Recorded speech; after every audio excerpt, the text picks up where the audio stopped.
Hi guys. Oh, manay ilang kuan. Ano ko sa Norway di ay. Oni ilhang sa tawag ani? Sa tawag ani? Grapes. Hey, picturean ko sa akong anak.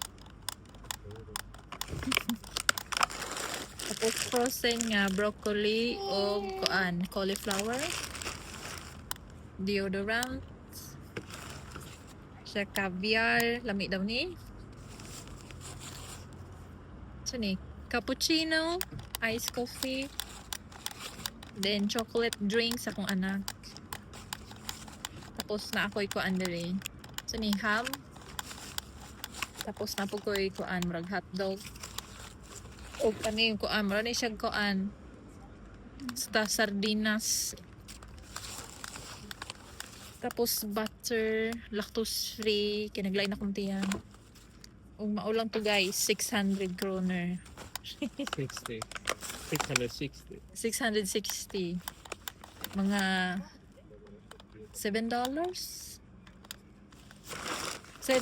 $70.